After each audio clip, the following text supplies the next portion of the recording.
Just from the modifiers alone, this doesn't seem too bad. I mean, you're given a heaping amount of starting cash, but some of the best towers are removed, like Ace Paragon, Wizard Paragon, Engineer Paragon, but also like Ultra Boost on your Banana Central. But it's on Vortex. Giving this thing 230% speed is a stupid decision. Also, just as a word of warning, I do have double cash enabled because I do think that the traditional means of trying to farm efficiently doesn't actually yield to great results.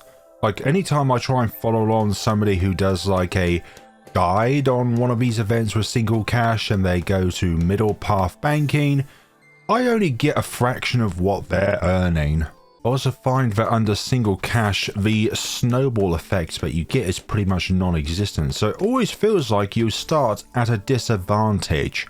I feel like a lot of the boss events, including this one, are always catered towards the sweatiest of the sweats.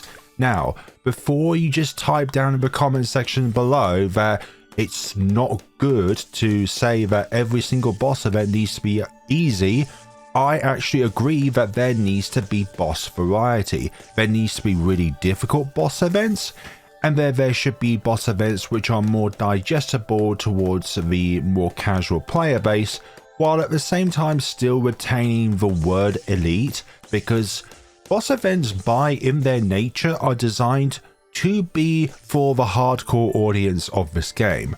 I do think that if there are only ever easy boss events, then the entire like reasoning of them being like only at 50% HP or 50% speed at all times without some kind of major gimmick like being on chimps or being on half cash, like the mode needs to have a variety of different modifiers in place on different boss events so that each boss feels individualistic and interesting.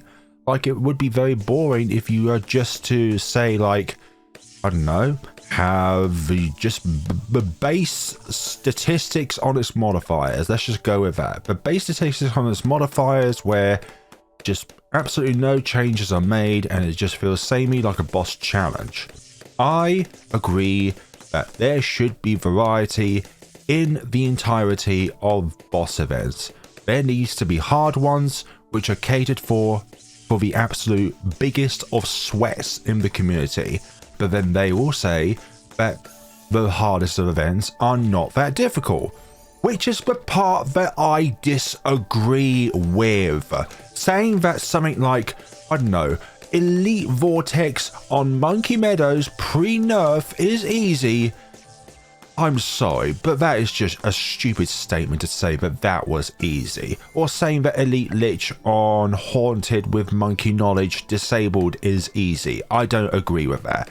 I don't agree when somebody says that a boss event is easy because they have the knowledge of knowing how to go through that boss event. With everything in mind, they don't even need to think of a strategy, they just go in and do a boss event because it's innate to them to do it.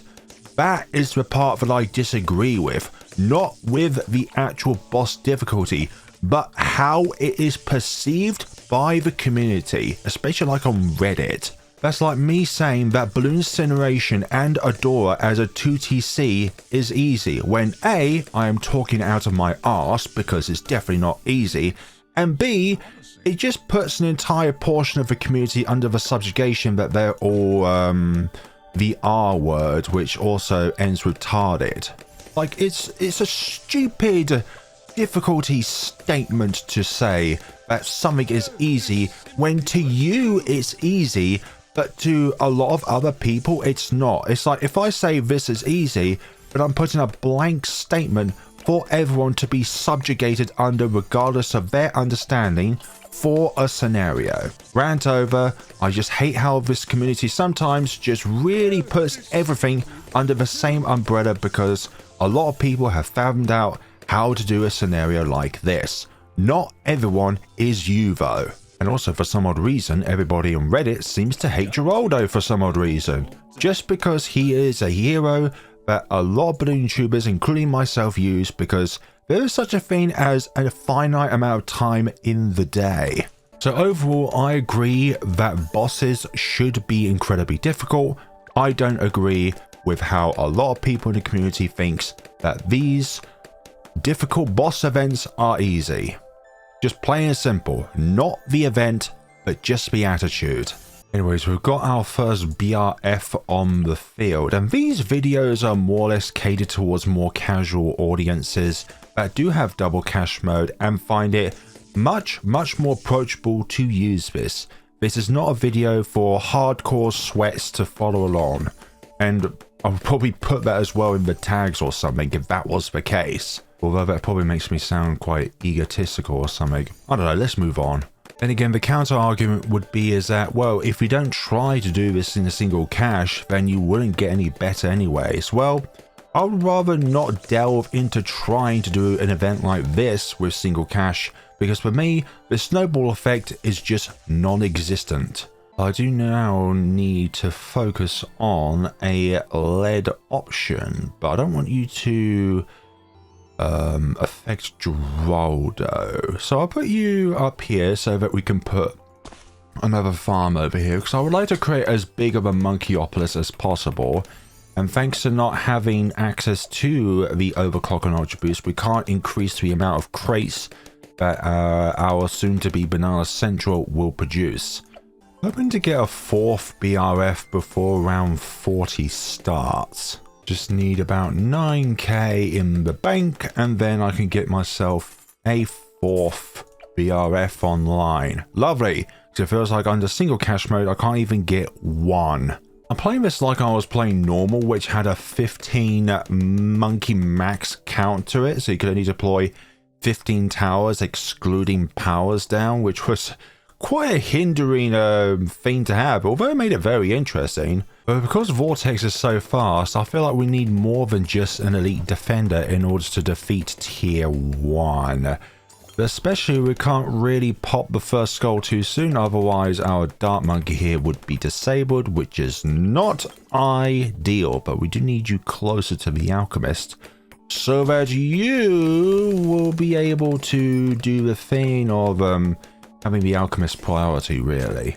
You know what, we'll get a crossbow master throughout round 40 as well, and I think that should be good for us. But let's just see how we fare against you, dear one. Okay, I think you're far enough now where I feel safe to be able to upgrade you to large caliber and you to crossbow master. Brilliant. I think we can get the second crossbow master as well. Good, good. I'll keep you here for the time being, though. Yeah, this is looking really good. I feel like we're in a situation where we can actually stabilize this thing from being able to A, stun my towers over here, and B, be able to keep it in an infinite loop of being bent around to this part of a square here. Yeah, it's like it's nearly resetted back to its original place. Okay. We can sell you, and I feel like, no, we actually need to make the monkeyopolis first. So I'd say we could make a Banana Central, but we can't do that just yet. Tier 1 popped. So we can't increase the influence of the village by using an overclock because the engineer is disabled. But we can have another thing increase its range, and also being in range of a village as well. Yes, you can use the bounty hunter's take aim ability on yeah, it's called take aim, isn't it? I'm silly. Let's do a new tower from update 49. I still can't remember the name of stuff. Are you really a Bloons tube if we can't remember the name of certain upgrades? And I've been forgetting to use the fertilizers on our BRFs over here. Now we want as many BRFs around this area as possible, and I feel like with the combination of being in the range of a village and if it take aim from the bounty hunter, we should have a very wide reach. Can we even put one? No, we can't put one down there. Oh well. Now we just need to wait for this thing's ability to come online. 300% ability cooldown doesn't mean it comes back 3 times as fast. It means it comes back 3 times as slow. I mean, we could put one here if we give it an ice bridge, and that's what we will do. Will a snowstorm be enough without needing any more upgrades? Yes, that should work. You know what, selling this thing and buying another one will be quicker than waiting for this thing's ability to come back online, because it's like, Yes, just below 75% of the way towards being recovered. But here we go, 75k. We could do this a bit more if Gerardo wasn't up on this square, but whatever. Now we are in the monies. Okay, so I'm going to connect our Banana Farmer Pro to you so that we get even more juices out of this thing by connecting it to a Banana Central. And I think that's the best way to make use of the Banana Intelligence Boreal. Right, do you think we're ready for our defense for round 60? Well, we will be. We will definitely will be. And we're going to be using the Dark Paragon throughout this video because of all the hedges that surround Winter Park. So therefore, the only exit that they have aside from the projectile expiry being met is this little window here. But everywhere else, it'll just bounce off, which is good. That's what you want from a Dark Paragon, is a map which has lots of obstacles for the balls to bounce off of. I don't think even an Energizer will make our abilities come back that much more quickly. Okay, here we go, Mad, and yeah, its ability is going to take a long time to come back, so we may even need to have the Elite Defender back over here just so that we can get through this tier 2. I think we might even use the Mad's ability when you get near the exit here. Oh, I forgot about sending our ice tower over here, our ice monkey. Okay, I'm going to use the ability now, actually. So that... yeah, this is not looking good here. I might even need to use a Master Bomber as well to get us through this scenario. Oh, goodness sakes. Don't not like this. Yeah, the extra damage is really nice now. And yep, that's good. Although you keep stunning my money potential. How dare you? But I think our financial setup has officially been setted up. I'm sure there is some niche use, for why you would go with banana salvage with your banana research facility, but in the long term, just go with valuable bananas. I don't see any drawback to just getting Gerardo to level 20 early, and then since I put 2 fertilizers on these 2 farms here, there's no drawback to just placing them on other BRFs under the Monka City, or Monkeyopolis in this case. And also some Paragon power totems as well, to make our Dartagon stronger. But first and foremost, the most important Paragon of them all. A little fluffy bun, or robotic bun in this case, or steampunk bun. Placing your rare Quincy action figure under a monkey city doesn't make it necessarily get any more value, but I just feel like it does because you're putting it under influence or something that produces more money anyways. Even though I know it doesn't, it just feels like I do, okay? Right, 13 Paragon power totems, and not quite just yet actually. I'm going to perform you just to get a tiny bit more poppage, and then we're going to plant down the sacrifices to the Dartagon 74. That is brilliant. And just watch the destruction, of this behemoth under the Dartagon and his massive projectiles. Yeah. And sometimes you can even get Vortex to where the Apex Plasma Master is not stunned, but the shield and the Vortex are within like this point of the Dark Paragon, and essentially the shield just acts as a wall so that all of the projectiles just bounce inside the shield, and yeah, you do massive amount of damage. It's pretty cool. Yeah, I'm not going to go for the Spike Factory Paragon because it's not very good against Vortex, since Vortex just blows away all of their spike piles that they produce. So the only thing that is sort of doing damage is like the Spear of the Forest sort of thing that the Carpet Spikes does, where it just lays a permanent amount of spikes across the track, which acts more like thorns than spikes, but you get what I mean. I think I should have put some boats down earlier in order to contribute to the boat getting a Paragon. We're going to lay you in a spot that's not very good for Vortex, since the middle of the map, Vortex, it's very likely to stun something, unless of course it's within like one of the 4 corners on this track. It's not going to be the best Nave Arc of the Seas that we'll ever produce, but it will still be a fairly powerful one, with a combination of 10 central markets, including a Monkey Wall Street, and a fair few number of favoured trades. And with the majority of the pots over here being from the Dark Paragon, it's probably not the best idea to place the Dark Paragon here, but a good first impression is always good. And when Vortex spawns, the Dark Paragon is going to unleash damage. It just means that our ninjas over here will barely be able to get any pops. Some of them, if not any. It just so happened to be the best Bloons game in the world. The Bloons best game in the world.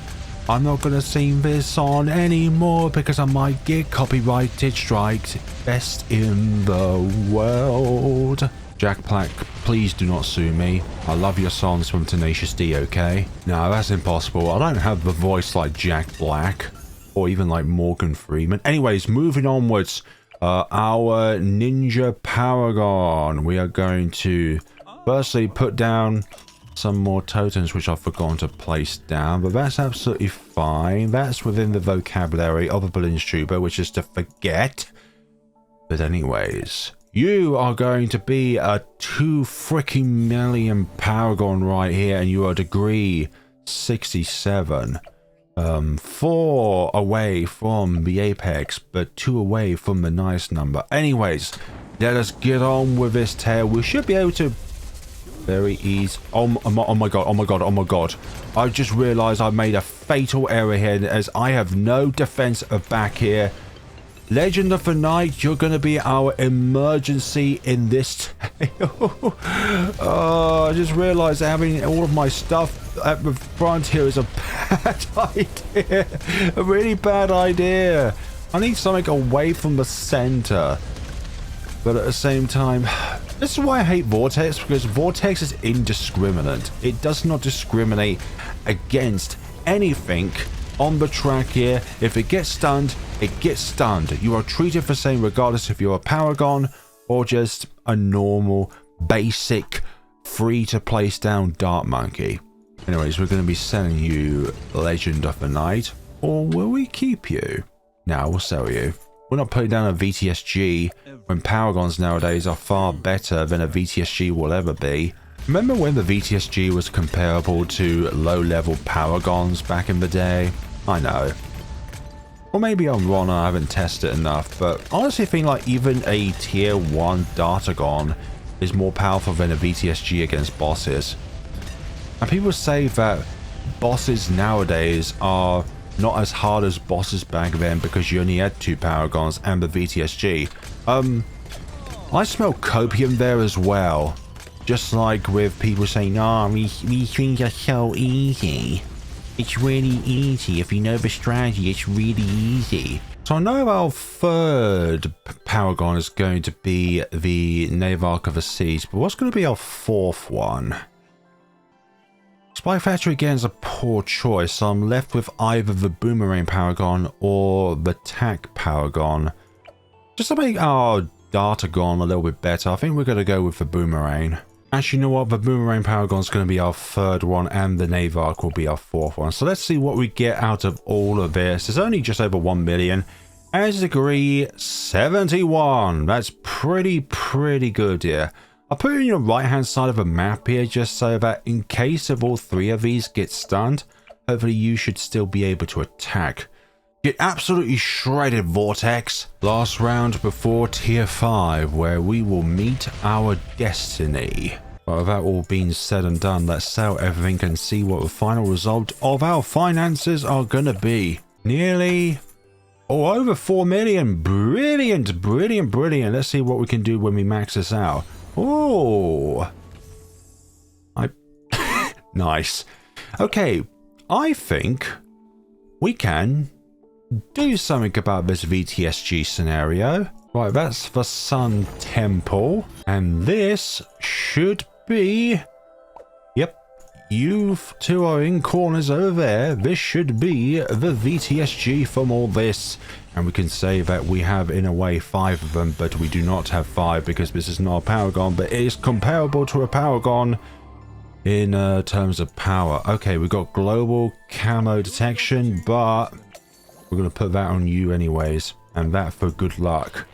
Not for extra damage or really as if we're relying on it, but just good luck in general. Also, you can't forget about your support Sun Temple in these scenarios. You need to boost your true Sun God Vengeful with a support Sun Temple. I think there's no point on putting down a Glue Storm since it takes so long for the ability to come back anyways, under 300%. So I think this is all we can deploy down. Perhaps the last thing we could put down is a permanent brew. Hopefully we'll get another fair few thousand out of this. Anyways, this is do or die. Let us do this scenario. Let us begin. Can we do this? 23,450,000 HP. If it's had like 456,789, that would have been aesthetically pleasing. And our VTSG, as I thought, is not doing very well. Oh well. Oh wait, hold on. Rejuve potion. Maybe we could have done something. Oh my god, Vortex is really climbing through. Yeah, this is not looking good at all here. Not really looking good at all. The stuns just are so indiscriminate. I hate it. I hate how much stun you perform. Wait, did the VTSG always have like a white stroke around it? As regardless of whatever happens, this is a failure because, yeah, this is why I hate these sort of events. I'm not doing this, okay? So, thank you all so much for watching. I'm definitely not angry about that scenario, but I think it's just a matter of fact that our Paragons were put in the wrong place. But I absolutely hate current elite boss events. They are extremely elite gated, not just for the hardcore, but for the sweatiest of hardcores. Thank you all so much for watching, and take care of yourselves, everybody.